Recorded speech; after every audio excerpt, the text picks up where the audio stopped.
What's up? We are live, but this is just the little beginning. You look good. Move the soundboard to your left, your left a little bit, just because it looks right there. There we go. And then the camera's trying to focus on this. There you go. How's that look now? Good as fuck. All right. Can you let me grab one of the shirts or something? Yeah, you put good. Right there on the front. All right. Sebastian, or as I like to call Seabass. Fist lengths away on the, there we go. Yeah. Are these in frame? There might be. They are in frame, but it would be a little bit, I'll put something on. Hold on. Here, hold on. Let's do this. Hopefully they can go. It's because what happened is, when Samuel got rid of the, hold on. Like a little box or something. Hello? Yeah. I'm trying to find one that's like. Hello? Okay, this is good. Not All right. too crazy. Yeah, that's. Let's raise the volume up. Hello? Testing? No. Which knob is it? Testing? No, that's not it. Here we go. Testing. No, that's not it. Oh my. Testing? No. Okay. What's the best way? Do I just hold it up? Yeah, just like always keep it about. Okay, this and is it's it. okay if it doesn't, but a fist length away Manny from was your mouth. fucking holding his like he was about to eat that motherfucker. Manny likes large black things. Look close to his Bro, mouth. he was smiling the whole interview, bro. I thought it was because Roland was right next to him or something. Okay. He How wishes. does that look? Gucci. All right, Gucci. All right, it we're looks good. perfect. Now this looks a little whitewashed. Yeah, it's Yeah, just get that one out of here. We could just do one for now. Well, that was my thing. Is like Samuel got rid of our brick background, but it actually wasn't reflecting light. Yeah, it's not. I think we're good like that. If we position them straight up and down, that'll be better. Okay, sick. All right. Perfect. Now it's not. As whitewashed. Yeah, perfect. How do we look? I can't see, but fuck. What do you mean you can't see? No, like I can't see. I only have one contact in. One contact? Yeah. So like so if you see my eye trailing off like on camera, it's because I'm literally blind, legally He's blind like on that eye. Fucking all tweaked out. All right, you ready? Yes, sir. You ready? Okay, ready. Why don't I fucking hear myself? Hold on. And I got my questions for Sab Okay, on I my do hear phone. myself. Right. So we'll just kind of flow. All right. Make sure everything is off. 1 second here. Let me. I'm gonna keep a good track of this because we're really bad at it. I'm not doing it. Okay, so 28. If we don't move this, if I don't get up and walk away and put my hand in front of that sensor, the lights will shut off after 30 minutes. So. All right, ready? All right. Welcome back, guys, to Unpacking Yakin. We got Albert here on the sidelines for Zone Sadistic Pleasure. Yo. He's been wanting to see me and Sab, kind of basically two people on the spectrum have a podcast. You're the one that looks like John Wick with cerebral palsy. Right now, guys, I don't know if right now all the lights on Bandera are green. Life's at peace. Butterflies are flying. Birds are chirping. Hey, they're up there, This is what I mean. He was over here trying to tell Sab, like, oh, yeah, we're getting him here to coach them. No, but you do need to run. You do need practice. But I'm the one who coached you how to be in front of the camera, so I don't see how this is even a positive thing. Let's go. All right. Let's run it. Okay, so we're here to talk about your brand and Yes, just sir. like your come up and all that good stuff, and just how did the idea come about? But before we dump into that, let's learn about Sab. Okay, Sab's never been on the pod. Sab is That's right. a kayak person in the Okay. kayak community. Let's Yeah, start that's right. there. Yeah, and then his brand is dope, right? But Yeah, let's get well- to know him. I apologize. We've known Sab for a hot minute. I forget that y'all don't know him. Exactly. There you go. This is why we joke around all that. So Oh, yeah. tell me about your upbringing, brother. My upbringing was from my grandpa. Closer to the... My upbringing was from my There you go. grandpa. He was the one that kind of got me into fishing, probably just like everybody else. His grandpa got him into it, or got me into it. But we first started fishing ponds and stuff like that, just going around. We would go in, because I came from barbecue. A lot of the stuff that I learned is from my grandpa. So first it was barbecue, and then it was fishing. But we would go out to his buddies' houses, property, go cut mesquite, and then for like the reward, my grandpa would be like, "Hey, let's go in the truck. We're gonna drive down to the pond." And I'm like, "What the hell is the pond? Like, what is it?" I never got to see this because my dad kind of skirted ways for me whenever I was a little kid. But I won't get into much of that. But I was born and raised by my grandpa, so he was the one that kind of took me and showed me fishing, spinning rod, and he tied on like a crankbait and a worm and stuff like that. We would start fishing ponds at all his buddy's house, and then from there I just kind of got hooked and just started going with it and just trying to learn as much knowledge as I could at the time, because I was only like a young boy just trying to figure remember out the age? fishing and stuff Yeah, like and that. also was this locally Yeah, where here? was this located? Yeah. I was trying to let you talk before I asked It the was question. out in Seguin yeah. area. Seguin, Lockhart, and I think it was like Schulenburg or something like that. I'm familiar with Schulenburg. His it was just a bunch of his friends that had land, so we would go and just cut wood to use for our competitions and barbecue. So your grandfather was a barbecuer? Yes, Okay. yeah, he is the one that started it all for me. With barbecue, he's the reason why I started it. I kind of got like my grandpa. He's like kind of like a hard ass, but he loves you at the same time. Yeah. I can relate to that. Yeah, he's not going to sugarcoat anything. He's just going to tell you like you need to learn and do it yourself so you can become better type deal. And I've always kept that with me growing up. Now that I am a man and stuff like that, and raising my kids and stuff. But it was just starting out in the pond, really learning fishing and how to even cast, really, because I didn't know anything. I was just using. If it makes you the feel better, I shittiest still don't rod. know. I still don't know how to tie a knot. If it makes you feel better, I have to get Albert. That's an honest answer. That is an honest. I actually had a joke about that this morning driving up to Austin. I was talking to Manny.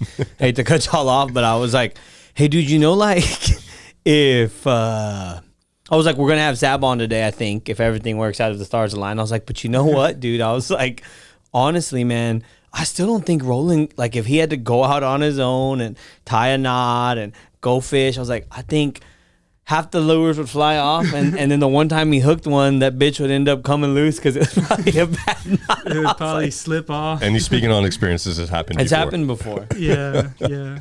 But that's how I started fishing, just ponds and stuff. And then I just locally graduated into like going onto the rivers.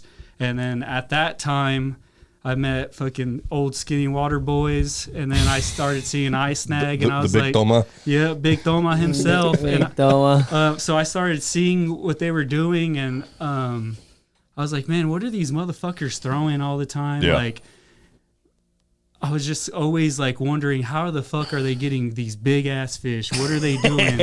What the fuck? Like I was just talking to Albert just in the back. Like, he's one of the main reasons why I started throwing a top-toed frog. I would never even thought, This throw guy a right frog. here? Yeah. Wow. No, I feel like fucking Stanley owes me some commission, Dog, because he owes you, yeah. Thomas, River Yeah. Junkie, like, I know.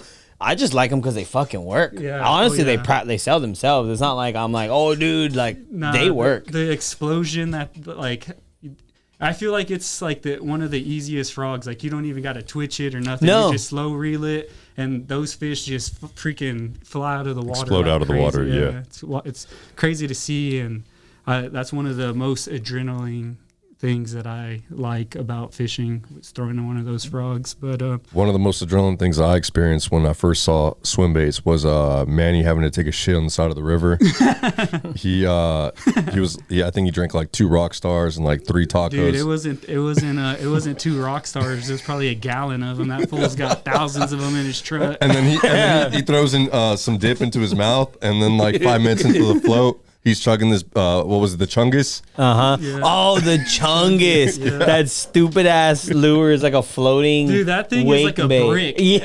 Yes, bro. Yeah, That right. thing It's is literally, if crazy. Manny was a swim bait, that'd be That would it. be it, yeah. That describes them very well. Yeah, hell yeah. The Chungus. He chugged that fucking thing. I just heard like, sound like a rock hitting the water. Uh-huh. And then he was reeling in a fish in the middle of it, and then I just hear Manny go, Albert, my stomach. He reeled that thing in real quick and then just pulled over to the side and then handled his business. That thing hilarious. itself was just like a very adrenaline seeking thing, just Yeah. from a viewer's perspective. Yeah. That's funny. So you said your grandfather raised you. Awesome, man. That's cool. Yeah.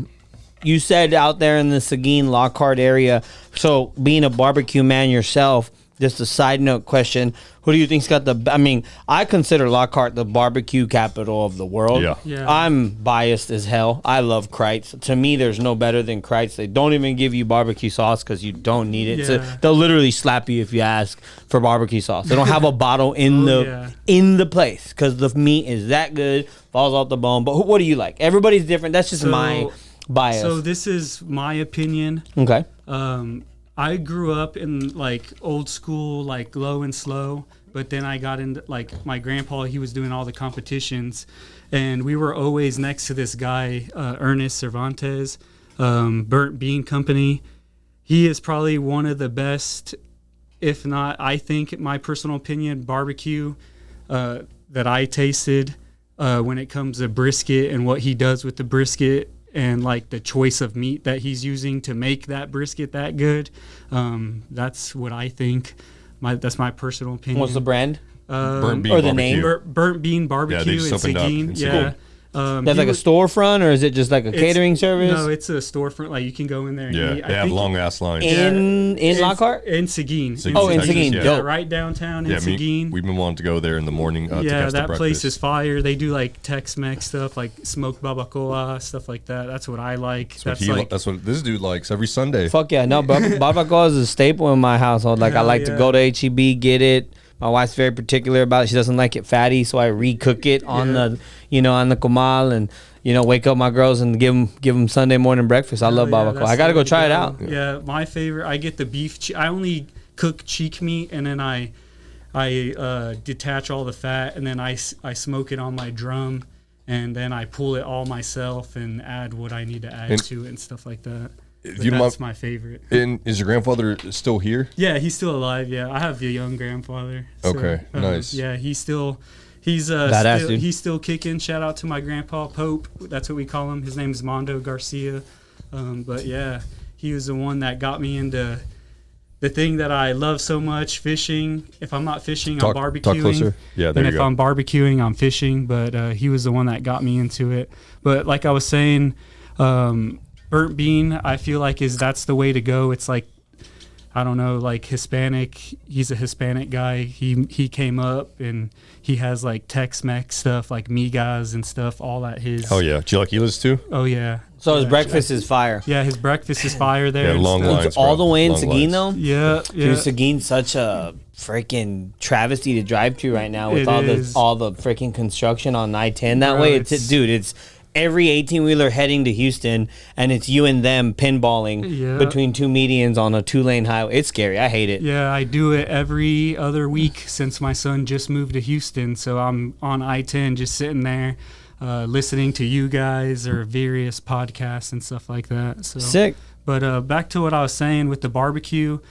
He got me into the barbecue, and then I got to see his competition style. And then from there, like, I wanted to do it, so I got into it. My grandpa, he was like, I'm not going to tell you anything about it. You're going to learn and go through all the trials and errors. He kind of like gate kept stuff from me. So he was like, you're going to learn and do it all. And it's funny because getting into swim baits, Manny did the same thing to me. And I would not I appreciate him for doing that. I wish he kind of did it just because of the fact, like, shoot, I had to learn literally everything. I didn't know you were supposed to use certain rods and reels to get the lures and work. I didn't even know anything. I just thought, okay, let me go buy one of these swim baits and throw it and cast it. And little did I know, the first time I did that, I snapped the rod. And I think Manny did that purposely, not because he wanted you to learn. I just don't think Manny was a nice person to not want to tell anybody. Dude, he doesn't like anybody knowing jack shit, man. Like if you ask Manny what his opinion is towards you, he instantly say, well, Sab's got a whole fucking museum full of swim baits. Yeah, I got the whole arsenal, man. Now I don't have as much as I used to because I used a lot of the swim baits to fund my clothing brand. That's fucking awesome. That I started. So I was like, man, I have these baits. I never collected baits because Manny always put that why are you collecting? You need to be throwing those things.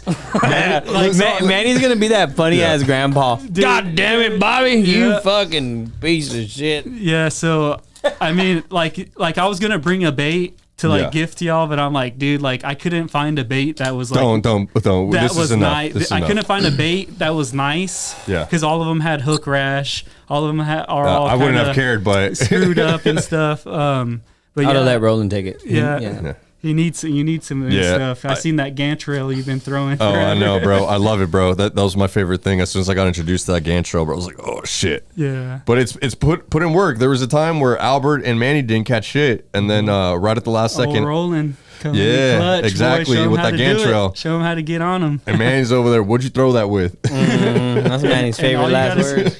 And another. Hey, what was that on? Yeah. What was that on, huh? And all you got to tell him is, wouldn't you like to know?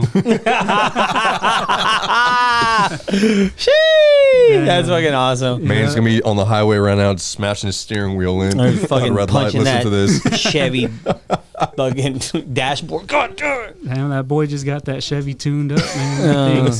Things been needing it, man, with all that weight in there. Looking like Manny's over there, like, yeah, I'm burning so much money on gas having to drive to these damn appointments. I was like, bro, I mean, you're like a quarter ton already, like, and your truck's hauling. Shit, it's not just him; it's the rock stars he's carrying in there too. That dude needs to be sponsored by that. I swear, like the day that Manny ends up getting sponsored by Rockstar energy drinks, I mean, you know, you want to talk about somebody making it, that's gonna be him right there. Hell yeah. I will believe at that point. I will become a believer. To touch what you said on how Manny was like, he don't want you knowing shit is so funny. I think we've talked about it on the pod before. If not, the first time I ever like linked up with Manny, like back in 2016, 2015, like we both knew of a spot on the river, and we were both just like kind of chin checking each other, like, man, this motherfucker don't know what he's talking about. I was like, bitch, where do you launch? Describe the tree, right? And then we finally just somehow clicked, and dude, from that day forward, I mean, dude, this morning I drove to Austin for something with work, and I spent 50 minutes on the phone talking to him while he was driving to an appointment, and we're talking about something that we're trying to get together at the end of next week. And it's just funny to see the friendship, you know, the brotherhood, the camaraderie that's bloomed out of, you know, back in the day. I can remember literally like, fuck this guy, he might fucking not know. I may be taking this guy to a spot I don't know that I should, and now it's awesome. So that's funny. But he means well. The only thing is, like I said, he's very territorial. Oh yeah. He be fucking. What are you doing? Who are you taking? I'm like, bro, I'm literally going by myself. Number one, I hate horseshoeing. Like, it is a pain in the ass to horseshoe if you fish by yourself. What does that mean? What does that mean to the audience? That means like where you put in, you go straight back and you go back up it, basically.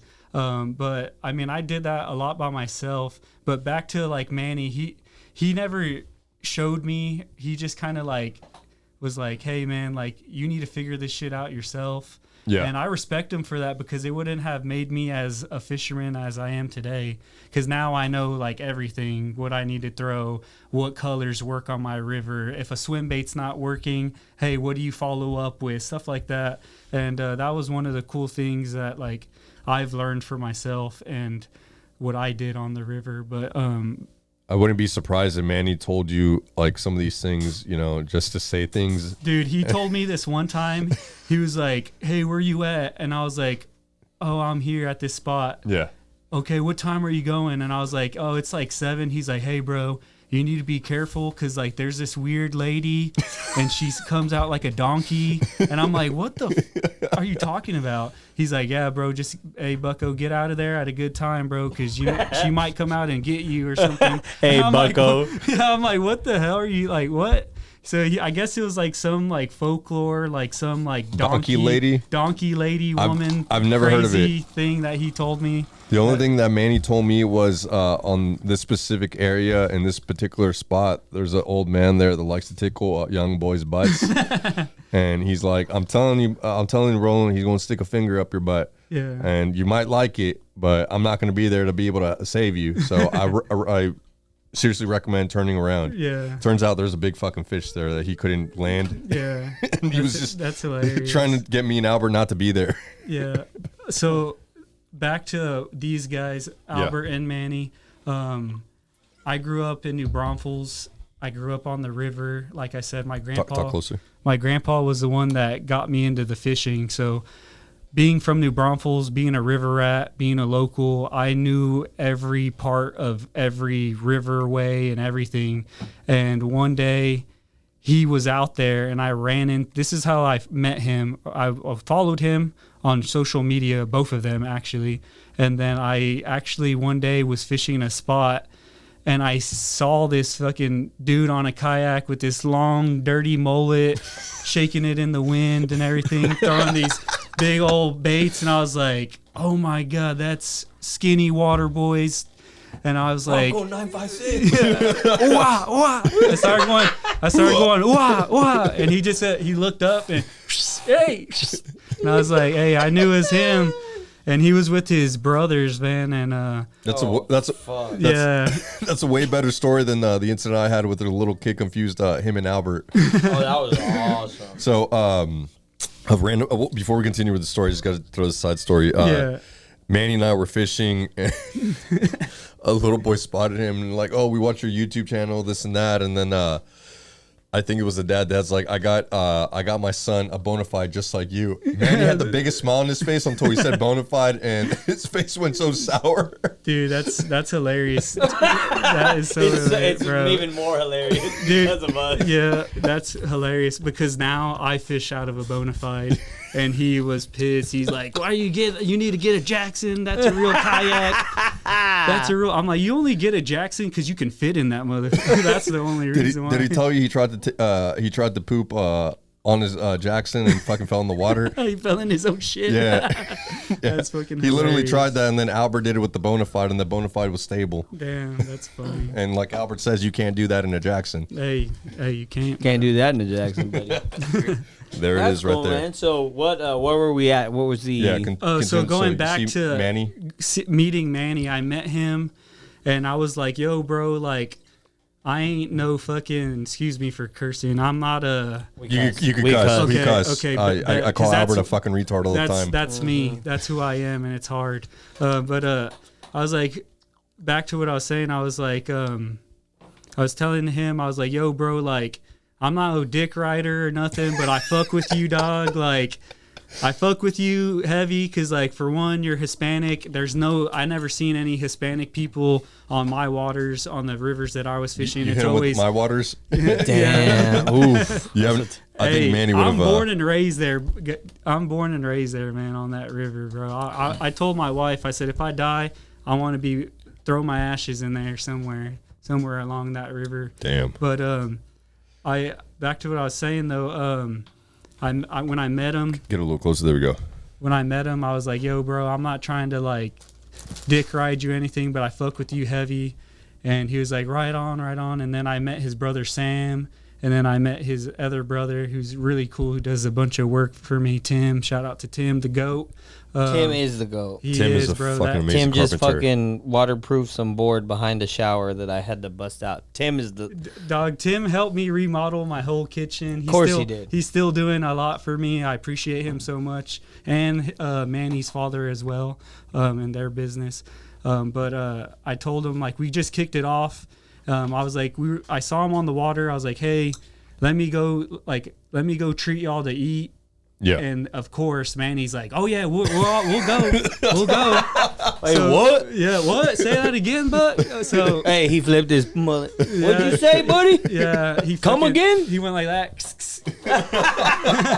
He hit the fucking Jerry curl. Yeah, so we went to go eat at Bill Miller's, and I got to meet his brother Sam. And that day, man, we were on him. We were catching a bunch of rainbow trout. I think we caught like a 26-inch and like a 24-inch rainbow trout. Did he ask you what you threw that on? Nah, he didn't ask. I only caught like a dink, like a small little rainbow trout. But it was cool. And then from there, he hit me up out of the blue, like, hey, bro, you want to go fish? And I was like, oh, shit, yeah, bet. I'll be right there. So I went with him, and he started showing me, like, glide baits, and he kind of broke some stuff down, but kind of still didn't give me too much of this. And I was like, okay, cool, bet. Like, I'll learn. Yeah. So I started learning, and that's when I started buying. My first swim bait was a toxic chorizo and then an S-Waver bone-colored 6-inch. And I feel like that's like the best beginner bait is That's that a solid bait. S-Waver. If you don't mind me asking, like, What was the price at the time that you bought them? Because like, what is the timeline here? Like, we're in 2024. Like, what year was this? Man, I want to say it has to be like 2016, 2017, somewhere around there is when I kind of like, I was like starting to like see him and follow him. Mm-hmm. And then we didn't hit it off till like probably like 2019. Like he started trusting me more because like where he fished, I grew up on. So I knew like Albert says, you see a freaking tree in the background, you're like, oh, that's where this is, that's where that. Oh, yeah, there's a big fish. There's a 24-inch right there, this and that. Yeah, that's why these boys stopped doing YouTube videos. Yeah, and you know, that's cool. Like, and that's one thing that I like. What I've learned from them is like I've caught pretty decent sized bass, but I've never gone to post it or put it on social media to show like the spot or where I'm at. You know, I show my family and stuff because they already know. But I always tell people I fall asleep on the drive over there. Yeah, and Manny's still like that today. He's like, "No, you got to go learn, Bucko. You need to go find your own water." And I'm like, "Okay, whatever, guy." Like, Mr. State record holder, like shit. Mr. State record holder sent me to boat ramp 11. It was dry as fuck. I made you fucking try to go down all those boulders and stuff. Bro, no. He legitimately sent him to the non-existing water on accident, but it's fucking hilarious. It was me. Like, I literally asked him, I was like, "Hey man," I was like, "I'm trying to look for somewhere easy where I could take my girlfriend and she can learn to fish, or at least learn to, throw a lure." And yeah, bro, we got there and it was dry as fuck. He's like, "Well, you got to walk through the mud and this." And I'm like, "Manny," I was like, "It's dry." And I sent these boys videos and photos. There's no water. There's nothing here. That's hilarious. Felt fucking bad. The next boat ramp was like an hour away, even though it was like 4 miles away. Damn, and you still got to drive. Yeah. So I bet your girl was like, "Never again." She was pissed, bro. Pissed. And she was like, "Well, you retarded, bro." Time was not on our side at that point, So yeah. And also I was gonna mention this earlier. As far as like the whole like cussing thing, like, yeah, we cuss here all the time. Manny got kicked out of his church from CBC for cussing on here.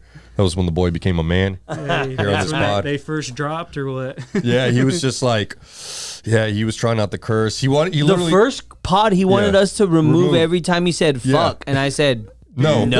Yeah, you're gonna be here. You're gonna be having Roland stay up fucking 2 days. He literally was like, anything that made me look like a deviant, take out. Yeah, and he's like, Pastor Ed's not gonna like this, and I'm like, no. That's hilarious. I remember that now. Yeah, that's why I want to bring that up. Just something you might be able to enjoy, a good little laugh. But so, anyways, you guys ended up becoming friends.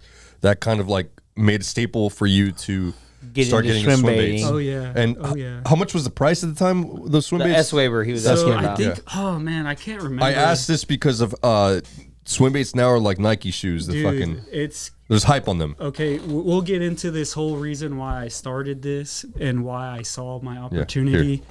That's one of the reasons why we'll get into that. Yeah. But I think the S waiver at the time, I don't know. What do you think, Albert? Like, I think it was like maybe 26 Keep smelling. bucks. I think it was like $24.99. Sorry, this fucking microphone smells like weed, Rowdy. From your other podcast, not from today. It smells good. Let me hit that thing. If you hear a random Joe Biden sniff over here, it's me. All the sniffs that I've been, I don't know if you see in the camera, but if you've seen the video, just me constantly like looking not at Sebastian, but at Albert. It's because I've been hearing like sniffs through the headphones, and it's been distracting. Then he looks over, and it's me. It's just because I was like talking. I was like, "Damn, what's that big toma? It's that loud, big toma. That's big toma." No, so I want to say $24? the S waiver is probably anywhere between like the $25 and $30 like mark. It's kind of like I would equate these it were to handmade. No, no, these are plastic. These are plastic made. Sell out Academy just a mold type. Yeah, I guess it reminds me of like something like a mag draft. Like it's equivocal to a mag draft, but a hard plastic. So like you can spend $19.99 on a 8-inch it's almost mag. like the Gantrail. Kinda, yeah. It's like an entry level swim bait. It's a very good entry level. Learn how a glide bait glides. Learn how to fight a fish with the glide bait type bait. Because I was thinking, when he was saying, when you guys were saying plastic, I was instantly thinking of like working class zero, like type no. Like this is like an entry level. No, okay, this gotcha. is very entry level, very like minor. Like you're not gonna Here, jump in. You're not gonna jump in the river for this bait. I mean, you can, but yeah, it's kind of like the new Spro Shad, right? Yeah. The new Gotcha. Spro Shad. That's a really good beginner glide bait that I think is still like $40. Yeah, but that's a really good. That's a way better glide bait than we started with in 2017. Oh yeah, it's crazy because now they got all this badass shit, and I was like, man, I didn't even have. I had that S waiver, and that was really it. How much do you think the S waiver's worth now if they're still making it? No, the same. They're the same price. It's the same. But the other bait that I bought, the Toxic, that was like my first, like, I don't know. I think that was the one I was asking about, the Toxic. Yeah, the Toxic. Because I know that they make those by hand. Yeah, so that was, they make those by hand, and that was like the first ever, like, experience swim bait that I bought, like hype bait type deal. Yeah. And I think I bought it I actually got it on SWIMBAIT Universe, and I think I bought it for like $85. And to me, $85 was, I was like, hey, what? Like, man, this shit is more than expensive. I never thought any of that stuff. At the time I was working in the oil industry. Yeah. I didn't think it was expensive because then overnight it went from like $80 to like $200, and you're just like, what the fuck, dude? It's crazy how much swim baits go for now, and the rarity of them, and how people collect them and all that stuff. But yeah, back to what I was saying. It was that bait I got off of SWIMBAIT Universe. It was like $84, and to me, I thought that was like, okay, this is it. I need to go out, fish it. Like, I'm going to catch a fucking 10-pounder. No. It was catching multiple 3s and 4s left and right. And then occasionally I started stumbling on like a 5. I hadn't caught a really big fish until this past year. I caught a 7-1 on a bait that we're not going to mention the guy's name. Mm-hmm. But it was a good bait. But that fish, I caught it at a good area, at a good lake around here. And I was like, wow, like finally this, like I was so ecstatic, yelling, screaming, going crazy, doing the whole 9 yards, backflipping off the boat.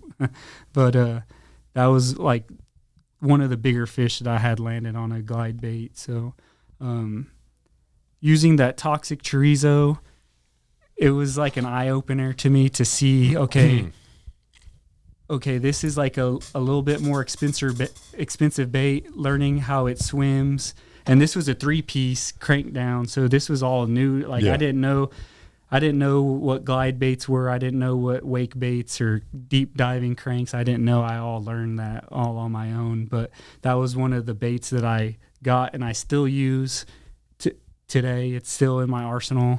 The tail's off of it, so I still throw it. Yeah. You know? But I mean, our friend Travis over here was using a fucking frog from like what?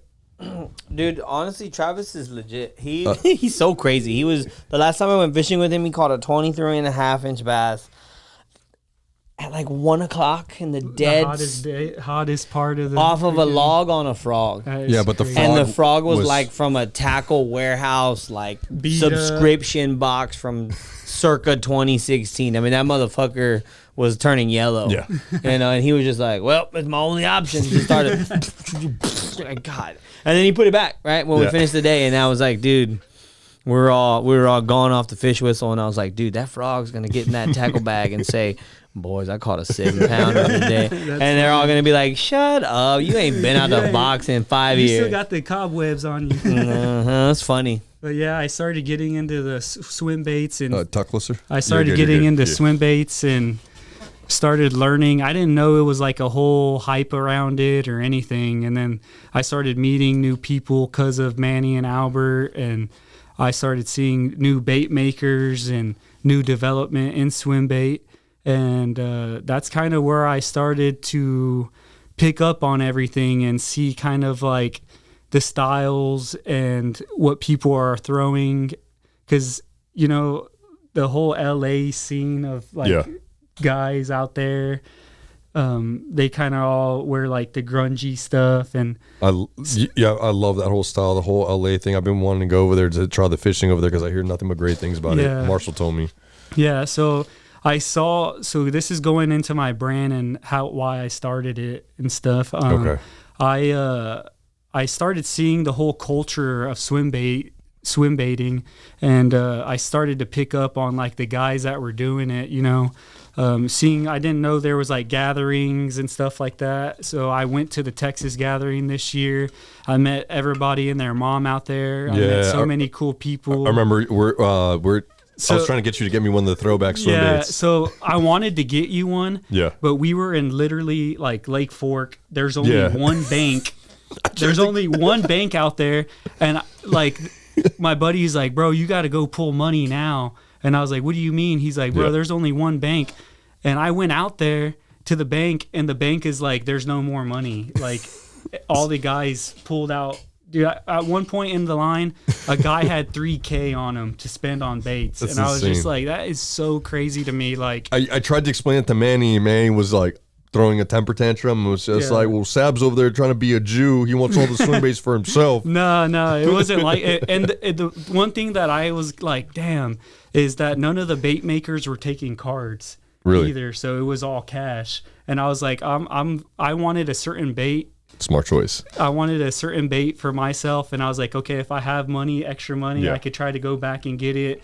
But that wasn't the case with those dudes. They literally bought everything and anything. If they had swim bait on a pile of shit, they would have bought it. Yeah, sounds about right. Yeah. But seeing the whole culture of it, it was all cool because I met some really like hammer like dudes that live the lifestyle of swim bait fishing. Like they're out there, like that's their job. Some guys that guide. Would you say like more in the terms of like people that we've had are like just people like in the community, like when you say like swim bait lifestyle, are you talking about like more like, I guess I'll just throw in some Texas names like Jared or like Alan? Like Jared.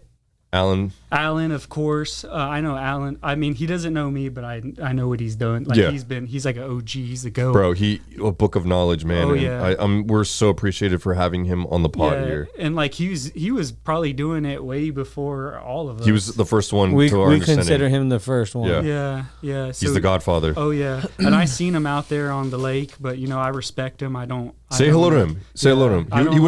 He would if you ever run into him, say hello to him. He would appreciate that. Yeah, I always see him. I seen him out there. He has his golf glove on, just freaking throwing that battle shad, casting out like, damn, that dude's not playing today.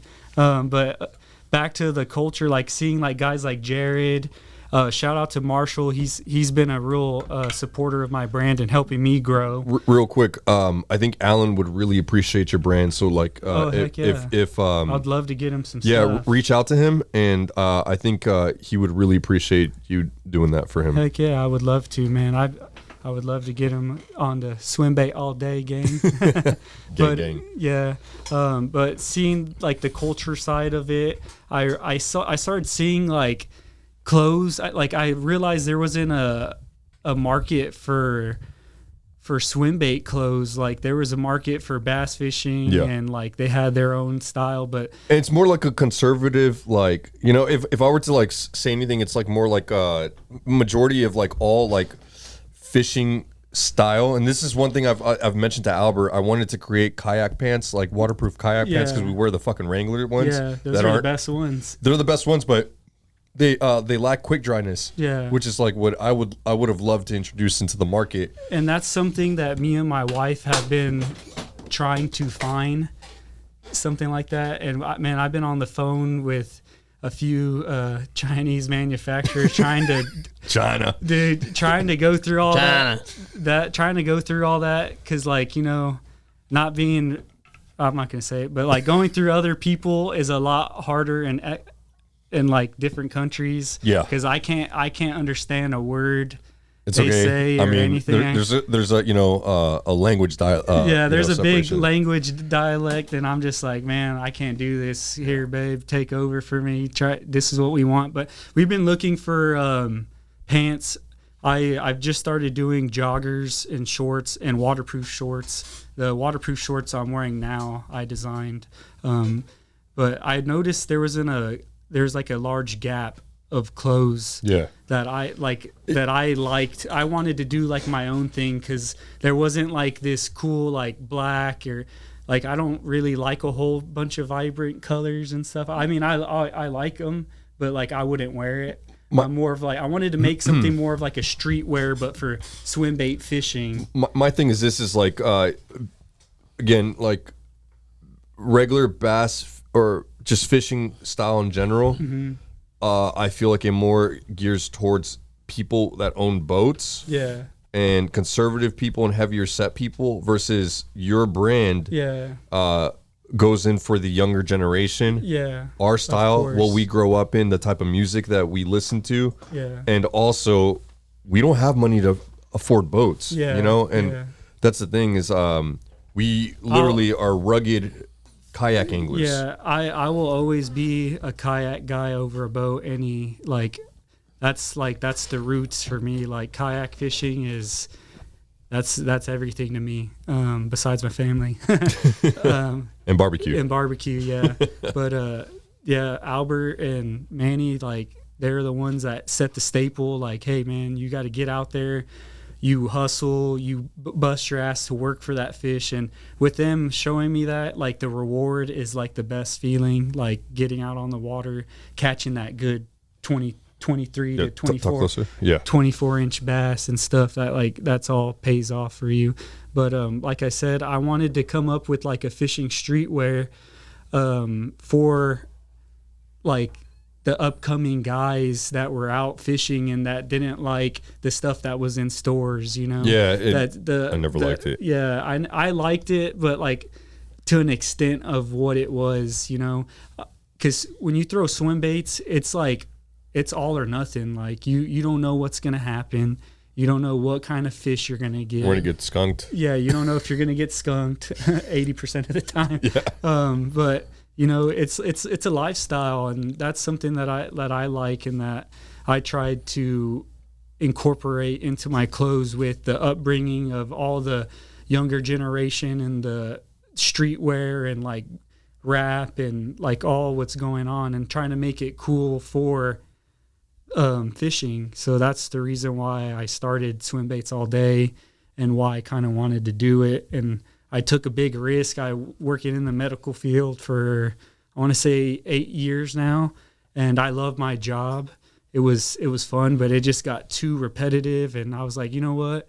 I'm just going to take the risk, go part-time, spend time with my kids and my family, and take a risk on my business. And I feel like that's what's paid off for me. And like right now we're doing really, really good. Me and my wife, she's my biggest supporter. She's been by my side, just pushing me and telling me like, hey, keep going. And shout out to my stepsister, Jerissa. She has her own business. It's called While My Kids Nap. She has her own like clothing stuff that she does. And she was probably one of my biggest motivators once it came to it, because I saw what she was doing. And I was like, man, I'm tired of like working my job. I want to do something like that, but for fishing. Because growing up in New Braunfels, you just see all the like same shit, same fishing stuff. And I was like, man, they don't got anything like I would wear out, like like that I would think that would be cool, or like a color, or like stuff. Fly fishing has their own style. Yeah, and fly fishing, of course, has their own bass style. Bass fishing doesn't necessarily. But like that's only to one target. Yeah. You know, I like to target everybody and like the upbringing of culture and stuff like that, and like different styles of fishing. For instance, swim baits all day. We're throwing big baits all day. You know, like I'm trying to grow it to what it is, and it's been fun. I mean, I think you're heading in the right direction, you know, because you're going into an untapped market. Yeah. You know, and it's, I mean, how do I say this? Like fly fishing has more of like that rustic style, and this speaks to us. Every kayak angler that you come in contact with is a rugged, I don't want to say dirty, but like grungy, and like hard work, workhorses, yeah, like, you know? Yeah. And, like you said, they're workhorse dudes, like, you know, guys that smoke, guys that are family guys, you know, Yeah. Like I don't jock anybody. I never judge anybody, but you know, I just try to build something for the culture, for fishing that I thought was cool. And that's what I'm trying to do with my brand. So that's awesome. And what influenced the design? So I'm over here rocking this one. I believe you said was unreleased. Yeah. So we released this shirt, but this is a first unreleased hoodie. I love hoodies. So going back into starting my brand, I literally do everything from drawing, designing, pressing, finding a wholesaler. I do everything and everything by myself, from packaging, delivering, getting it out, social media. I run it like my full-time job to the best of my abilities. Okay, so let's backtrack here. So like you're coming up with this idea, like, you know what? I think I'm gonna start a clothing brand specifically to target swim baits. Yeah. Okay. Did you already have a design, or how did that work out? No, I didn't have a design. Did you have a name at least? So SWIMBAITS All Day is the name. I went and got that. I have it LLC'd and I got the domain. Where did the name come from though? So I just started. So SWIMBAITS All Day, like, when I thought about it, I was like, man, like, I started seeing multiple brands, swim bait brands. And then I was like, man, you know what? Every time I've been on the water, I've only thrown swim baits. I didn't start fishing. Like, of course, I started with my roots with learning conventional. And I'll always throw a jig. That's the only conventional thing that I'll carry with me now. But most of the time, like when I first met Albert, I was only throwing swim baits. Yeah, I was going to say, the last time we fished together was Dunlap before it failed back up. Yeah. And dude, you showed up, and I remember, and I was like, bro, I love swim baits. Yeah. I love swim baits, but not like that. Yeah. My rule of thumb is I will always have a swim bait tied on. I will never only have swim baits tied on. That's just that's the way I am. Albert's arsenals usually consist of swim bait, frog, chatterbait, and jig, and that's usually Spinner kind bait. of what I've learned. Yeah, spinner bait, baby, come on. That spinner bait. Didn't you just catch like a good 7? I caught a 7.3 on a spinner bait last that boy month. is out there getting it in this heat, baby. Yeah, I was supposed to go with them. I was supposed to be with them that day, but yeah, you were. Oh no, that day I caught a share lunker, technically just inchwise on a frog. That's awesome. But no, man. Yeah, no. I remember the last time that we fucking fished together. You showed up with like a Clash, a 9-inch Clash, and like 2 other swim baits, and I was like, bro, this dude ain't gonna catch shit today. The water was brown as fuck. Yeah. You remember that? Yeah. It was like super dirty, fresh after the rain. I was like, don't get me wrong. I had a swim bait tied on too. I think I had a floating frog, like a frog 2-piece wake bait. And you caught a good one. I caught a 5 on that. Yeah, 5 with it. But I could not have just thrown swim bait. At the same time, you know, like when I went out with Albert, it wasn't just like talk closer. It wasn't just like oh, I'm going out to fish and I'm gonna throw glide baits. No, for me, I used it like I got skunked, of course, because like what he just said, the water was murky. The conditions weren't great for only swim baits. Yeah, so. But I used that, even though I got skunked, I used that to watch him to learn and to see how he was setting up his kayak, the angle that he was getting up on the bank, how he was fishing, how he was moving and casting the rod. He really, like, I really paid attention. I bet he was like, oh, this motherfucker's not even casting. But no, I was sitting back and watching somebody who's done it day in, day out and had success on the water. So I was using it as a tool for me to really take the time to, okay, if I'm not catching and I'm throwing these big baits, let me see what he's doing so I could help implement it on my fishing for me to become a better fisherman, to learn. And I was seeing him, you know, throwing. And if you ever fish with him, this guy is the fastest covering water. A power fisher. Yeah, he is a power fisherman. And at the time I was learning that, like, okay, and that now I implicate and use that on my everyday every time I go out. Like, I don't like to. Sometimes I like to take it easy and, you know, have fun and sit there and cast a couple times. But then there's days it's like, okay, I only have a certain amount of time and I need to go. I need boom, boom, boom. And, you know, Albert, like, seeing him and fishing with him, I really got to take advantage of being with him and really seeing how he angles the kayak, how he's casting, how he's switching up baits and covering water. That's one thing that I really took and learned and brought with me. But back to SWIMBAITS All Day, like Albert said, I showed up with a K9 and 9-inch battle shad, and I think like a smaller glide, because when I do something, I do it 110%, the best of my abilities. I think that's the ADHD in that's all three of us. Yeah, no, my ADHD is the fast fishing. Yeah, so mine is Is that Roland? So mine is Mine is that as well. So that's how I got the name Swim Baits All Day, because every time I went fishing, I was throwing swim baits all day. I was 110% devoted on throwing a swim bait, whether I'm force feeding it or not. So contrary to popular belief, Manny said he gave you that name. That's a lie. Nah, he didn't. Well, I would ask him a lot, like, man, at first I approached him and I was like, what do you think about that? And he's like, shit, do whatever you like, try it out, but do it 110%. Like, don't just half-ass that shit. So I was like, you know what? I'm gonna do it. It's a good name. It encompasses you as an angler. Yeah. Swim baits all day is definitely your vibe, because like I was telling you, man, I love swim baiting, and don't get me wrong, I love catching.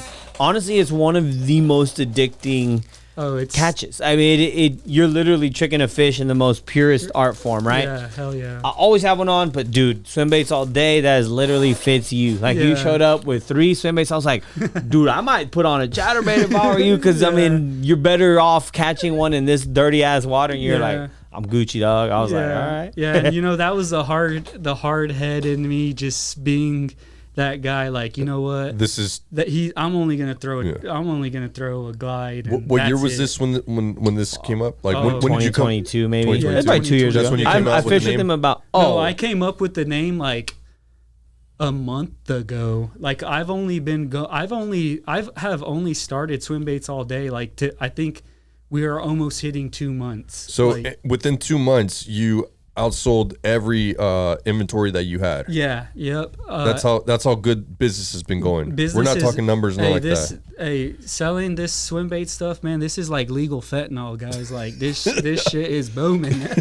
it's going, man. And like, to circle back, whenever Roland was asking you your question, like, what do you mean, guys, of that lifestyle? That lifestyle of, like, they literally show up to the lake with like 8 swim baits and nothing else. And they'll spend the money on that type of shit. So that's what I knew. That's what you were saying when you said, like, that's the type of lifestyle I saw. Like, you saw dudes pull out cash that their wife said they're gonna leave them for just to buy a damn resin bait made by some, you know, dude in some rugged grungy dude in a garage. Like, so that's crazy. I figured it.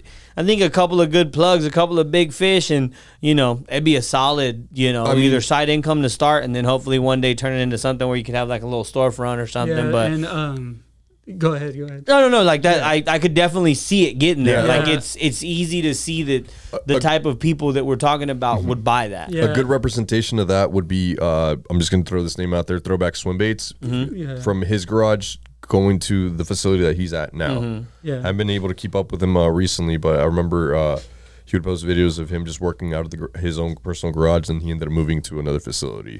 So so a lot of people have been like asking me, like, what do you want to come out of this or what? And I was like, man, you know, I just want something that's like a good household name that has like a lot of respect with my name, because I try to treat everybody with respect. And being around like the age I am, like, there's a lot of punk ass dudes out there. How old are you? 31. Yeah, there's a lot of punk ass dudes that, like, you know, they talk it but they don't walk it. Like, they don't, like, I got a family, like, my kids and my family are my everything. So if this don't work, then I don't know, like, what will. But I think you're going to be successful. So you don't work in the medical field at all, or you do like part-time? Gotcha. Part-time. Gotcha. I go in whenever I feel like it, basically. Gotcha. But everything I do is with my brand. Like, I try to put out stuff a lot. I haven't lately, just because my wife, she's from Missouri. We went back for about a week, so we spent time with her family. And now today, like, I literally got off a plane yesterday. And Roland messaged me, hey, you want to do a pod? I'm like, yes. Because it's good brand recognition. It's good to pump it out. It's good to summers. Honestly, you'll probably, you know how dudes are, that like, you'll probably do better in the fall because people love wearing clothes in the fall. Right? People like wearing hoodies. People like wearing beanies. People like wearing, you know, little comfy, you know, sweats. It's a good thing to get the ball rolling coming into fall. So, but, like, you know, back on it, like, how he's saying in the fall, it's kind of not the fall. Like, right now, like, I'm selling, like, I'm pumping out. Like, I just came out with shorts. These were the first shorts that I ever dropped, and They're jogger shorts. They're tan. They have my logo on there. They're called the Illuminate shorts. Talk closer. They're called the Illuminate shorts by Fish All Day, SWIMBAITS All Day. And one thing that I saw in the market too was like guys weren't making shorts or anything. And like being in Texas, it's hot. Like I wanted a good, comfy short that I would feel comfortable in, either fishing or just wearing around the house. Yeah. Or, you know, walking around barbecuing in something. So that's why I started doing shorts. And then I was like, you know what? Since I did like these comfy style shorts, these joggers, I'm going to do swim trunks. So I started doing swim trunks, and these are the ones that I'm wearing now. They just say SBAD, SWIMBAITS All Day. And then on the bottom, it says lifestyle, because that's what it is, man. That's what I live my life. Swimbait. I'm always throwing swim baits all day. That's my life. That's the style that I represent with my clothing brand and myself. So. And when what exactly influences the graphics? Man, so like your first, let's go to your first graphic. Like, what influenced it? What were you doing? Where were you at? So I was in my house in my bed. I drew. So when it comes to graphic designing, I don't get any help. I do it all. I draw. And you do this on an iPad? Yeah, I draw everything on Procreate on my iPad. The first logo that I did was a triangle, like a pyramid triangle, like a tattoo style, like Flash kind of. It was that, and then I put a glide bait in the middle of it, and I put glide or die in the glide bait, and then I did like the all-seeing eye. Yeah. Well, instead of doing the eye, I put the glide bait, and then I put like the little I don't know how you say it, like the little bright light, I guess, behind the triangle. Like as you can, like right here, this is what I'm talking about. Yeah. So I did all that, and I drew all this on my iPad, and then I sent it over to my sister, who does all my prints and stuff for me. It's hard to see, but yeah, it's the triangle, and it has a glide bait in there, and then on top it says SWIMBAITS, and then on the bottom it says All Day. And I designed that all on my iPad. My sister makes all my prints and stuff for me. Shout out to Jerissa. She's been a big influencer for me because she started her own clothing business. And when I first started it, it wasn't moving. And then I started getting motion twin and started going off. Yeah. Started getting those influencers like Marshall. He's been a big influence to me. Marshall's been a very big influence to both him me and Albert. Adrian with Scales and Tails. Other podcast, but you're what good. Y'all do for the swim bait community and how y'all talk about it and how y'all are bringing it up. Like, this is what I want my brand to be around. And a lot of these guys are all like retired skaters, or like, you come from jiu-jitsu. I've come from wrestling in high school and then a little bit in college and doing jiu-jitsu. You did wrestling in college? Yeah. Holy shit. Yeah. Tap you out, bitch. I'm pretty sure he's going to beat the fuck out of me. I don't want to get into that, but I lived that lifestyle my whole life since 6th grade, all the way up to freshman year, and then like college. And then I was like, you know what? I'm sick of cutting weight. I'm sick of like living that life. I used to wrestle at 125 and 119. What do you weigh now? Oh man, I've been eating them beans. I'm pretty sure not as big as this fat fuck over here. I'm 205. Oh, never mind. Yeah. You got me by 25 pounds. Never mind. Yeah, I don't look it, but I'm 205. How tall are you again? I think I'm like 5'10", somewhere. 5'10". I think you're 5'11". 5'10", 5'11". I'm the shortest out of my brothers. On your photos, it looks like you're 5'5". Yeah, I know. I don't know, oddly. I get that San Antonio vibe. Yeah. So you say you were born and just random as hell. Born and raised in New Braunfels, correct? Yes. Dope. Yeah, Okay, cool. yeah. So you've seen that shit grow. Dude, crazy. Bro, How do you feel about the waters being dried up right now? Bro, it's It's sad, right? it's so sad. All the straws in the ground. Bro, it's crazy because like my parents, they're like, oh, we're living in the city, da da da da da, and then like almost 8 or 9 years now, they like moved out there, out in the country, and have their own house. And my parents bought their house like years ago, and it's like still new nice house. And it just like, I looked at my mom's house on Zillow, the appraisal, and I was like, what the hell? Like, this shit went up like $50K, like crazy. And I was just like, my mom's like, buy a house over here. And I'm like, man, like, well, now you can, literally. Driving back and forth, and I was just like, you know what, with work, but now. That's my goal in life, is to be able to not leave my fucking house. Yeah, so now I'm like a homebody besides going fishing, trying to get my wife to let me go fish because we have 2 kids. Oh, yeah, dogs. That's tough. I'm trying to get it in how I can fit it in. Yeah, that's how I am. Same way. You said you have 2 dogs. What kind? So I have a miniature blue healer and an Australian shepherd. Those are really good dogs. Yes. How do you handle the chaos between those 2 personalities? I know we're straying away. I work with dogs. My Australian shepherd, Woody, he's only 1, but he's like so chill, reserved, like for being an Aussie. He's not all springy and erratic. He's just laying on there, just chill. Like if you just smoked a blunt or something, he's just, hey, you gonna feed me later, dog? I'm trying to be like Woody. And then you got my hell on wheels. You got my dog. I didn't name her this. We just got her. We've only had her for a month. Yeah. Her name is Muffin, and she is just a little razor. She's a little ball of joy. You would think she's mixed with the Chihuahua or something. Yeah. But she's not. She's full-blooded miniature healer. We got her. I want to say we got her like a couple months ago, 3 months ago, and she's just like. I thought you said a month ago. Or like no, it was like a couple months ago. Okay, a couple months ago, and she's a couple months old. And she's 1. She's 1. Okay. But she is just crazy. You rescued her? Yeah, you could call it that. Age gap. So that's why I was asking. The same thing goes with my giant schnauzer. Yeah, Callie. Yeah, Callie, dude, she's so fucking aggressive. So again, we'll circle back around, but I mean, I get bit by dogs. Yeah, I heard that's your weird fetish. It gets you off. You get bit. He's like, oh. Every time he gets bit, he's just, oh.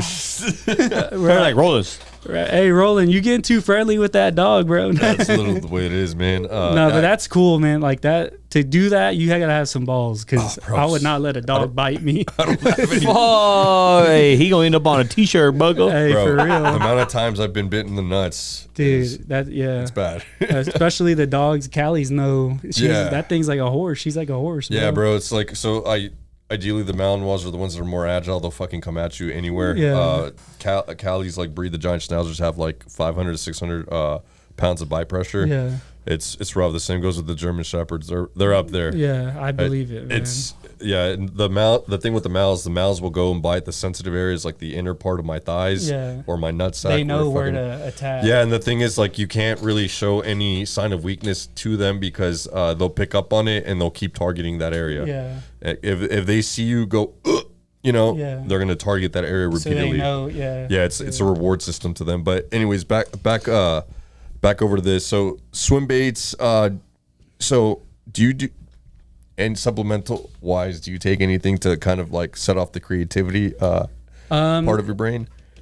Yeah, I mean, because designing shit is hard. Yeah, like I personally take like maybe like microdose on the mushroom, you know, and then start to get the creative juices flowing. I don't know if I should say it. No, don't. Just don't. You could just you could just say. I do help do some things that help my creative. Yeah.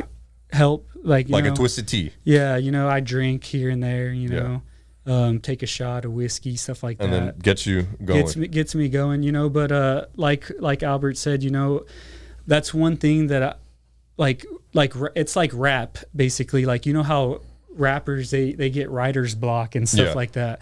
I try to get out in the scene of see what people are doing. I'm on social media looking through, and like back to what you were saying, this is what helped. Like this shirt that Roland is wearing, put that on silent. The shirt is what helped inspired me. Like I started seeing, like there's different cultures of swim baiting. Like you got guys in Japan fishing, and then you got guys in East Texas, you got guys in California, you got Albert down here, you know, and that's one thing that was kind of, it's still kind of a bit hard for me to come up with new things, but my mind is constantly going and thinking. I stay up till 3:00 at night just thinking about designs and how can I make my brand and how can it like pop and what influences me. So a lot of it has to do with like rap culture, fishing culture, different things like that. Okay, yeah, no, that's a good. I gotta step out. Okay. Finish this. Oh yeah, cool. Uh oh. His dog got ran over. I'm just kidding. Apparently she's loose. How? Fucking. Not good. All right. Not good. Hold on. You guys. Yeah, you're good. We can edit it out. You take over. Yeah, I gotcha. He's gonna go fucking find his dog. Find his dog. What's up, Pod? Yes, sir. I didn't think I was gonna make an appearance. Good thing I put the shirt on. Okay, cool. So, hold on 1 second. 1 2 1 2 1 2. No, that's his baby. It's so fucking funny. We're just talking about dogs. Yeah, we should never talk about a goddamn dog. Right? Nope. I screwed up. Yeah, right. Nah, it's all good, man. I fucking miss my dog, but I became a stonewall to dogs now, man. Dogs are the back of my mind. I don't want to touch. I'll just say, so I had 2 healers that I had to put down this past year, and it was the hardest thing I've ever had to do in my whole life. Mm-hmm. I could cry right now about my babies. But long story short, one of them fucked up, and you know, I had to do what I had to do for my family. I just had my daughter. She's only 3 months old. Oh, gotcha. I couldn't take risk in things. And I had to do what I had to do. But, she like went after her or something, or? Well, long story short, she went. My wife had a healer, Kari. She's had him through college. And one day we got Gypsy because he was lonely. They're all full-blooded healers, and she went out in the backyard and mauled him and basically shredded him and killed him. Oh, wow. So like a dog on a dog attack. Yeah, and we don't know what triggered her or what. And she was never aggressive. Or they loved each other. They were like soulmates, basically. But I guess she just snapped one day and hurt him. And then I had to make the call. I couldn't find her a home. And what she had done already to him was a hard settling point. Yeah, no, for sure, dude. That's crazy. It's crazy you moved on so quick. Got some new dogs. That's wild. It just was so empty in my house, and like I'm born and raised with dogs, and like it was just a hole in my heart, and like trying to be like a stone wall that I was just like, you know what? It was my son that was really like wanted a dog because he's like, what happened to Cart? Was Gypsy? So I just did it, and then we got one, and then we ended up getting another one because we're that type of people. Like, I gotcha. Yeah. That, man, I gave my everything into my dog, and when we had to put her down because of cancer, I was like, you know what? I can't do it anymore. I can't. Yeah. I trained her how to hunt. She was my bird dog. She was like literally right by my side. Yeah, and then basically like your kid. Yeah, before pretty you had much your daughter. And then once that passed, I was like, you know what? When my daughter gets of age and wants to have her own dog to love as her own, I'll let her do it. I cannot love another dog. I don't know why. It's just me. Yeah. Like I said, different people. People person have to person. Have their thing. Some people are gonna have 12 dogs in their lifetime, and I'm gonna be the guy that had one. We'll have another dog once my daughter, like I said, is ready to go and gets her own and can, basically build that relationship with that. And we have a cat. He's super cool. Sorry about that. What happened? Where's the microphone? Did you get it? No. So what happened was she was blowing my phone up, and then I just saw in the text message, is Callie loose? Maintenance is asking. And I was just like, immediately what popped up in my head was that somehow she got out of the apartment and she was loose running around the apartment complex. So I was like, yo, I got to go right now before somebody gets bit. That's hilarious. You need something, Mark? You go. Come on, brother. We're in your space, big dog. Hey, this is Mark. Check it out, Mark. Shout out, Mark. Right, shout out, Mark. The blood Alpha.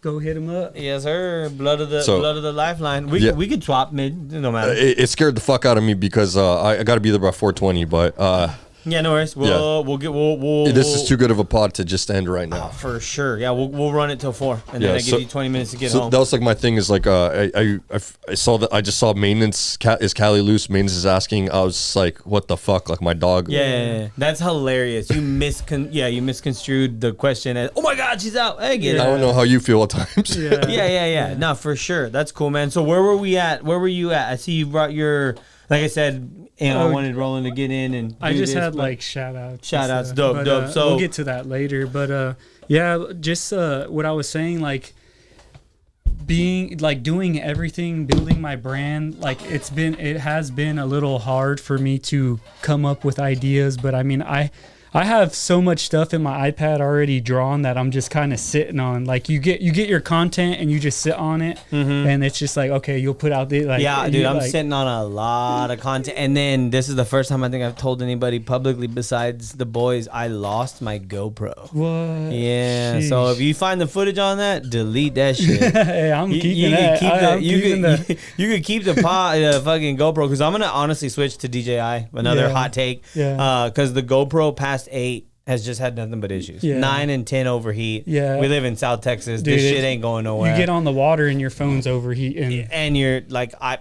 mean, there's no point in having a newer GoPro until they fix that problem. Oh, yeah. So our buddy Brandon has a DJI, the Osmos, I think it is. Yeah, I seen the footage that he's been doing with Manny. It's just been so dope. The quality is there. It's a brand new camera, and it doesn't overheat. He keeps that bitch on the boat, when they're full blown running that lake. So that's cool. But that's cool, man. So you basically drew that on the iPad. Yeah, I drew. So the shirt that Roland is wearing, it was the inspiration to that was for the Japanese culture of swim baiting. I wanted it to say swim baits all day, but I talked to a bait maker by Monster Development. He's out of Japan. I think his name is Takamoto-san. Sorry if I'm butchering that, but I met him at the swim bait gathering, and then I've always just kind of kept up with him, and he makes beautiful hand carved baits out of wood, like cherry wood and stuff like that. And these are like the most realistic baits, like Roman made type stuff. But I wanted to target the Japanese culture just because like they have their own style. That's where we get all our JDM stuff. It's my favorite culture. Yeah. I've been wanting to go to Tokyo. Albert hears me say this, and also I want to go as well. So I made the design look like a swim bait or like a fish. So I used the Japanese flag, and then I used the cherry blossom tree, and then the tail is like the fan for like the Japanese. And then so Takamoto-san told me that the words that are on there mean swim baiter, and that's like the local thing that they say down there and stuff. So that's why. So I was gonna ask what the words meant. Swim baiter? Yeah, swim baiter. So like that's what they say down there. That's their, like, if you're local and stuff, like that's what they say. That's what they call themselves. They're like, I'm a swim baiter. Yeah. Gotcha. Yeah, that's cool. So, and it's funny because the design of the fan of the tail wasn't a fan. It was just like little sketches like of a tail. And it wasn't until I went to the Tackle Shack in Houston where I met pro Matty Wong, and he was like, I was showing him the design of the development of how I drew it, and he's like, you know what would be cool if you change those lines out and put a fan, the Japanese fan. And I was like, oh man, like, yeah, you didn't even think about it. Yeah, I didn't even think about it. So he helped me, like, He gave me an idea, and I took it and ran with it, and that's been one of my best-selling shirts right now. Shout out to Matty Wong. I know he's like, I don't want to say too much because he's got his own brand. So when you mentioned Scales and Tails, we're all, bro, there is so much surface area to eat from. Yeah, we're really good friends with the guy. Like, I know Roland keeps in contact with him better than I do. I've got enough on my plate. I can't keep up with other podcasts or whatever, but we have a good relationship with him. So I think he does mostly like online digital via podcast, where we want to stick to the in-person. So like I said, it's different folks, different strokes. They're a great podcast. And I feel like bringing in people is like cool. Like I rather watch the YouTube version than listening to it. Same. That's just me and my personal opinion. That's how I watch podcasts. That's why I like watching it. I like to watch the in the in-person shop. interaction, Yeah. and we're here at the outdoor alpha shop and stuff like that. So that's cool. So let's get back into the brand. So you've had the brand for, like you said, a couple of months. You started selling merch for about a month. It's been going well. I know you've had some good social media plugs from Marshall, from numerous Manny peoples. B. Yeah, Manny B. Random. Just I think the swim bait community is a dope one. They help each other out. Yeah, You're always gonna have issues and drama, like with the unsaid name, the bait maker. The unnamed bait maker, rather. Yeah. But I mean, overall, I think the kayak community rides for each other. Yeah. The kayak swim bait community is another. It's an overall good niche to be in. I think you're going to be fine. I think you'll be able to, start out as supplemental income, and then hopefully maybe one day it can be a main source of income for you and your family. Yeah, and that's what I'm trying to target, and that's what I'm trying to grow towards as well. But it's funny, I still haven't put any of my stuff on the bigger platforms. I just been kind of doing it behind. What do you mean by bigger platforms? I haven't put my merch on Swimbait Universe or I haven't really used those arsenals just because you're trying to fine tune it. Yeah, but not only that, it's I rather work from the bottom, get out to the people first. I don't want to I like to use people's platforms and stuff, but I like to do it myself in a way, that's just always how I've been. People give me outlooks and stuff, and I want to use them and stuff, but I like to work and to grow it, to get it out to the people. Just because how you say, people are not always friendly. People kind of jock, he's doing this, that's whack. I try to stay away from all that just because I just want to grow as a person, as a man, and grow in a brand and be a respectable person, and just really put out for the community with swim bait fishing. Really nice. Yeah, no, that's one thing I told Roland I wanted to focus more on with the podcast. I wanted to stop we'll try to get the zingers on Instagram reels and TikTok that really kind of push the brand forward. Yeah. But honestly, we should start focusing a lot more on local. Yeah. Meaning San Antonio is the 7th largest city in the country. Yeah. So why not be big in San Antonio first and then worry about branching out and being bigger into Unpacking Yakking Podcast has a booth at ICAST type deal. We're nowhere near there. Right? Yeah. Let's focus on Texas. Let's focus on all the damn YouTubers came and fucking moved invaded to Texas and shit. Yeah, that again. It's crazy because one of them was fishing our waters, and I was like, what the hell? Dude, this dude, bro, you're blowing up the spot. I don't post. We were just talking about that. Yeah, on the drive. What y'all said, in y'all's podcast back, y'all were oh, we have friends that fish the areas, but they don't post. I'm one of those guys. I don't blast a spot. Skinny Water Boys might with his drone. But, Yeah, I know drone boys sharing it all. But I mean, even then, it's been tough to watch. I still wouldn't put followers, clout, and monetary gain over some of our Texas waters. I literally had this conversation. Again, we were talking for an hour. Yeah, we could go driving, on and on. Yeah, and I was like, dude, isn't it crazy that we could still all those, boys, all them boys that moved down to come and basically reap the benefits of Texas, is beauty. There's still spots that Manny and I could go. I was like, Manny, it's funny because those dudes do it, but they don't catch the fish y'all catch. No, they don't. Oh, yeah, they really don't. They don't. John B doesn't catch like that, and those guys don't catch big fish like that. Yeah. But I literally was when we were driving down, or I was driving up to Austin. I was like, dude, Manny, I mean, sometimes I think about why didn't I just take a business loan out for $40,000, hire a videographer, and just follow us around to edit our videos from 2016 to 2019. That would have been. I was like, dude, sick. I would have literally, we could have done what they did, and then our ROI on that would have been giant. Yeah. I would have been a full-time YouTuber at this point. Yeah. I wouldn't have been, I love my business. My business has grown tremendously. I've put a lot of effort into it. Dude, that Raptor looks sick. Thanks, man. Thanks. That was one of my favorite projects. That thing is clean. I was like, damn, boy, this thing going crazy. But that was the thing. I was like, dude, we could still the spots that we still haven't really posted about. Like there's so many. We could still like take a like hire somebody, have them follow like just our charisma, our camaraderie, our friendship, how dumb we are, how silly we are, how relatable we can be, but then also go out there and produce on these waters that all those guys that moved to Texas know nothing about. We still have those gems that even to this day, man, it would be really hard for me to like ever trade those for monetary gain, for clout, for Instagram following, for any. I mean, it's crazy. It sounds so silly. Like people are like, wait, you could turn fishing into a 6-figure business in a year, easy, but you wouldn't. I was like, but I don't know that it's not worth it. Because once it's gone, it's gone. Yeah, but like what you were saying though, like y'all's YouTube for me like was different than everybody's. Like because for one, I never saw a lot of dudes river fishing.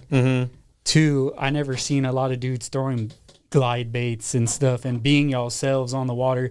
You see these YouTube guys and a lot of them feel like kind of scripted, but it's all kind of like they try to do like, oh, this is a bait, let's go try to do this, or like it's all like, it's more like product placement, like and kind of, and like you don't get the guy like the real like Wrangler dudes like really grinding out there like being themselves, putting dip in, smoking, just being silly. You don't being human. That's being like not roboted. I think we were talking about it earlier about Theo actually just freaking had Donald Trump on, which is all, like crazy. But I was talking to him about it, and just like Rob Dyrdek said it the other day, we live in a pig with a wig society, meaning the guys that are considered great hunters and great anglers and this that like they're paying to play. They're paying to fish, and they're paying not the fishing part, but hunting in a sense. Like a lot of these people, you can pay to shoot a 200 class deer. You're not, the guys that are out there going and like Manny really grinding for that fish, learning the new lake, figuring it out, and then boom,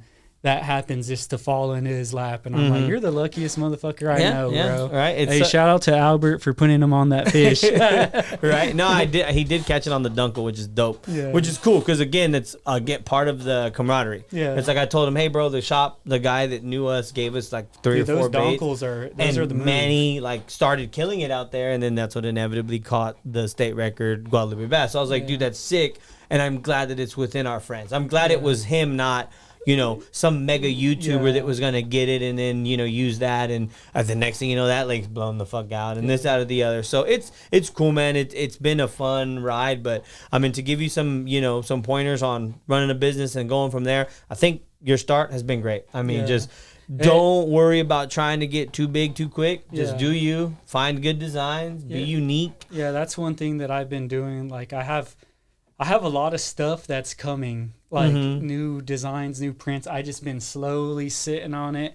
Just like I said, this shit is like freaking legal fentanyl. You put swim bait on something and people are just like, here you go. Yeah, I saw and, I'm just like, hey, bro, like I got you. I'm taking care of you. And what I've been doing too is like if guys I've had a couple of people put in an order that was like almost $100. So I would just go and shout out to Fish Tackle and Marine Will. I would go and buy some JDM baits and throw it on top of for free, like just like a little thank you, little surprise pack. I've thrown in a couple Citizens, a Battle Shad, some Bellows gills, things like that. That's pretty cool. So what you're saying is that if somebody buys $100 worth of gear from you, that you might surprise them with a Citizen.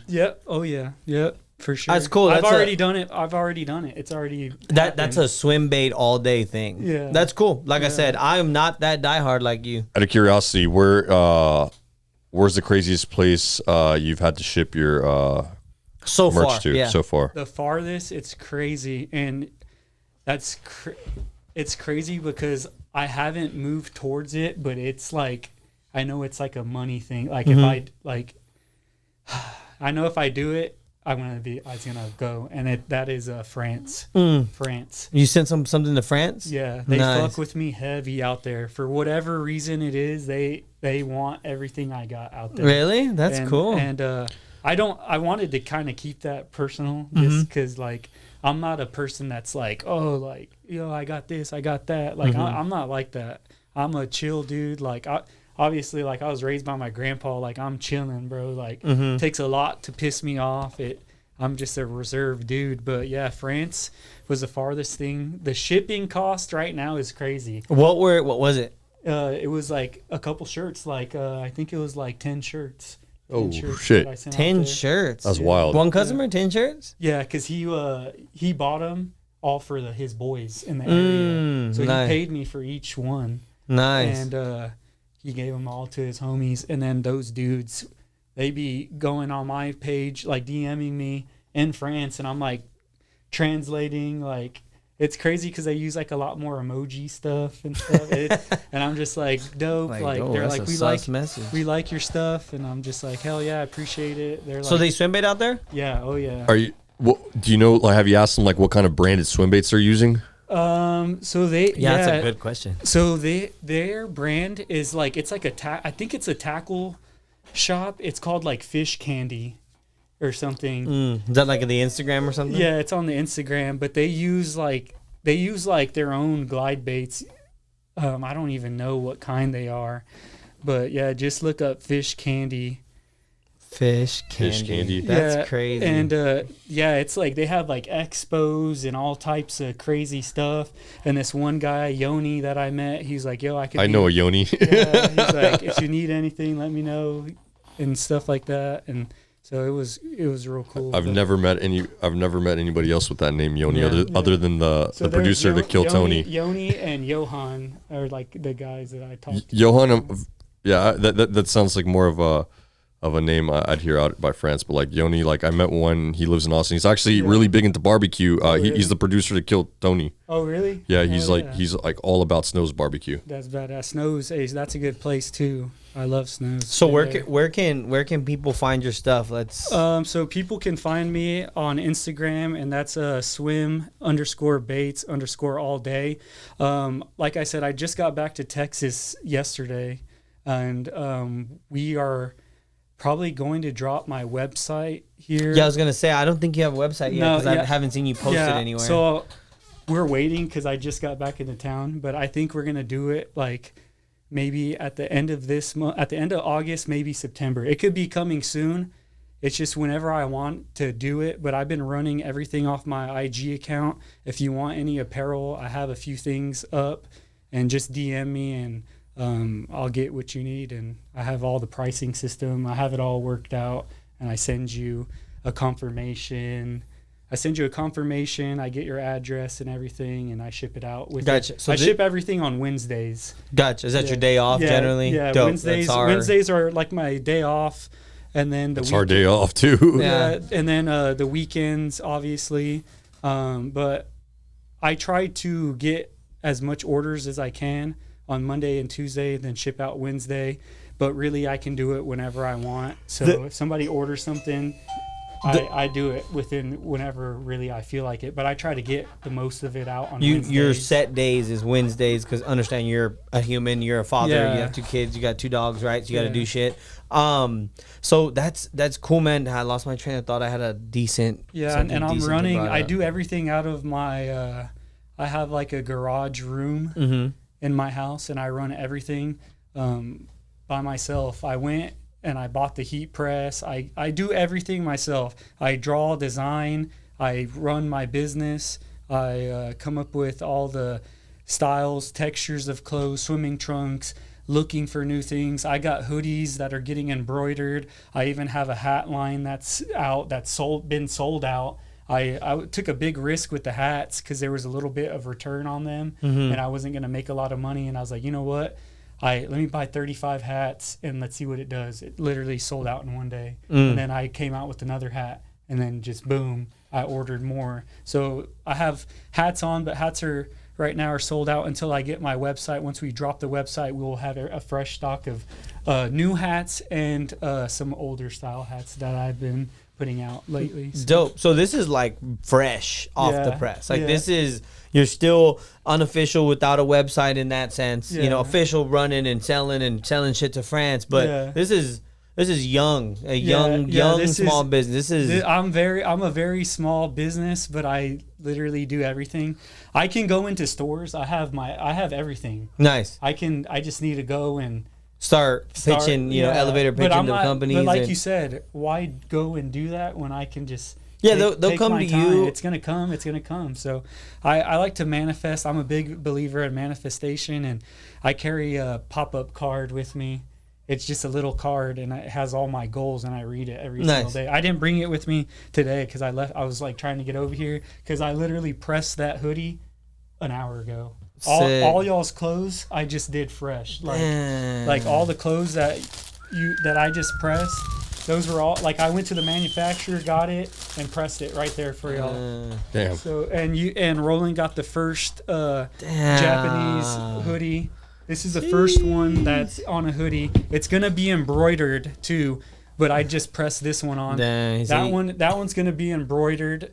And then I have a glider dye hoodie that's coming out that's unreleased. That's going to be all embroidered. It's the same as Albert's shirt. It says swim baits all day, and on the back of the shirt it says glider dye, and then it says big baits all day. I feel like I saw you share something, so I mean it's not bad to talk about it. Where like you used the mothers and you like did a crucifix. Oh yeah, style. Yeah. So that's dropping on shorts. Sweet. So Travis Scott was an inspiration to me because Cactus Jack is a cross. Yeah. I was always I believe in God, you know, like, but I don't go to church or nothing. I'm good with God. Like, I don't need for somebody to be like Pastor Ed with Manny. Come on, brother, come on. I'm sorry, you don't need like a pastor like Manny does. Manny needs to be told like not to do stuff to like animals. Yeah, so I'm good where I'm at with God, but yeah. So I got I made a mother. A Roman made mother, and then I put SB80 on it, and then I put a glide, and I made it look like a cross, and like I changed some things on the mother so I don't you don't get copyright. Yeah. So like I changed like the eye out, and like I made it like an X, and I put like a teardrop. Like nice. It looked cool. I don't know where I saw it. I don't know if you posted it. Yeah. There's just a bunch of ideas and things that I have all on my iPad that I'm just sitting on. Yeah. Like fall is like. I have like sick joggers that like say swim baits all day. Yeah, no, that's what I'm saying. Fall's coming. Yeah, I got a jogger that says swim baits all day going down the leg. I'm getting Bic lighters that say swim baits all day on it, and that will have a swim bait logo. Yeah, I'm gonna need that. Yeah, I'm gonna need that. Couple lanyards. I wanted to get into the sock stuff, but it's something. And I was just maybe a side quest. Yeah, I got hoodies, shirts, shorts, pants, or jogger pants right now, comfy pants. I'm trying to look for pants that you can wear on the water. Yeah. The Wrangler ones are undefeated. The best ones I could find are Wrangler. Yeah, they're undefeated. I've already done like a Wrangler pant with my logo, and I was like, man, maybe I could sell this, but I don't know about it being Wrangler. I don't know. There's a bunch of little stuff that I'm just like, I don't know, that I've been working on. Like, you know, I go out and test all my hats. I go and test how I feel in the shirt. What like I got some boys. Have you made like a fishing style shirt? Yeah, I have fishing. Like a dry fit? Yeah, it's already out in Austin. Shout out to Mateo, Hill Country Bassin. He rocks that shirt. He's caught a 7-pounder in my shirt. He sent me a picture. He bought my swim baits all day hat, rope style gray with the baby blue swim baits all day, and he's got a nice chunk on there. Shout out to my boy Braden Carswell. I sponsor him. He's on my pro staff. Sweet. So Braden gets everything that's unreleased. Nice. So he's how I met him was seeing, you know, on the water. I'm like, I caught that fish already. He's like, no, you haven't. I'm like, oh yeah, you caught it back over here in this little pool.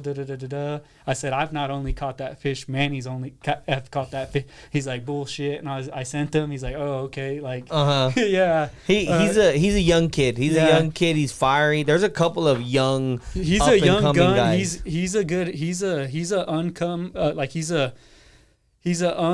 coming up. He's a young gun. And like he's always treated me well because I found all his baits.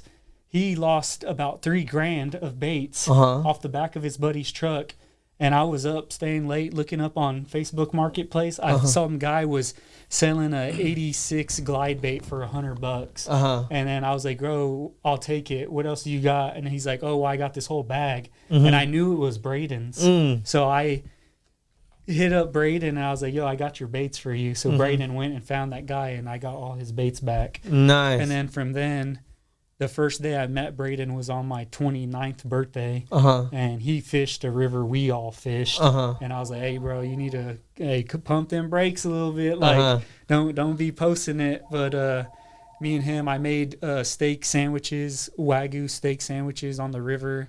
I marinated them. Yeah, see, that's what's good about having this dude. He fucking barbecued a whole fucking a whole get up for you to eat the lunch. Yeah, we made steak sandwiches right there on a little spot where they've made steak sandwiches before. Nice.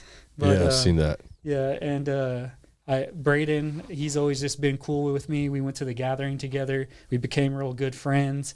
And then I pitched the idea of swim baits all day, and he was one of my supporters. He's like, "Man, do it." Like, I remember calling him like, "Yo, Braden, I got an idea. I'm going to do it. I don't know where it's going to happen and where it's going to go, but I'm going to do it." And he's like, "Bet, do it, bro." And then like he's like, "Man, you weren't lying, bro. Like you really did this shit." And I was like, "Yeah." So like he would be at work, and I would just show up to his work, and I would just drop off a bag like that. And so his guys would be like, "Yo, this dude just dropped off a fucking bag on your truck, bro. Like, is this like a bomb type shit? Do you owe anybody money?" They're like, he's like, "Oh, who is it? Like, what?" So he goes out. He's like, "Oh no, it's just my boy Sebastian, Sab dropping off some merch." And then like he's been catching good fish. And then a lot of Austin guys have been fucking with me. Yo, shout out to the Austin guys.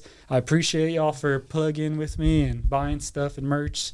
Hey, thank y'all so much, man. Really appreciate it. It helps benefit my family and everybody. But nice. Is there anything else on your list that you wanted to get off? Because I know Roland's I just wanted go to attack his dog or whatever. Yeah, I just wanted to say like shout outs. Shout out to my sister Jerissa. I have a few shout outs. Her business is While My Kids Nap. She's one of the main reasons why I started my brand. She's helped me grow. I get all my prints and logos and designs, or all the prints and stuff. She does them all for me. I come up with all that. But shout out to Braden Carswell. He's part of my pro staff with Swim Baits All Day. Shout out to No Bad Days Kayak. They put me in the Bonafide skiff. That's what I fish on. That's what's most comfortable for me. I like, ever since seeing you being sitting up high.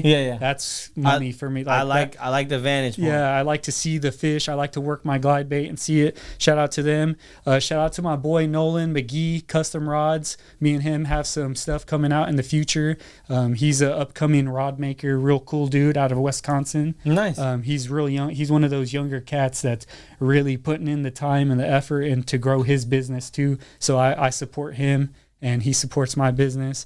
And then shout out to my boy Trevor, Outside the Box Lure Company. He has a bait right now that Manny's just been hammering it on. It's called the Ace, and I just purchased one of his other glide baits, which is called the Nugget. You need to get that in your arsenal. One of those two. Nice. Yeah, it's a smaller 4-inch glide, but man, it's big killer on a river. Oh yeah, and it's gill pattern colored too. Sick. Yeah.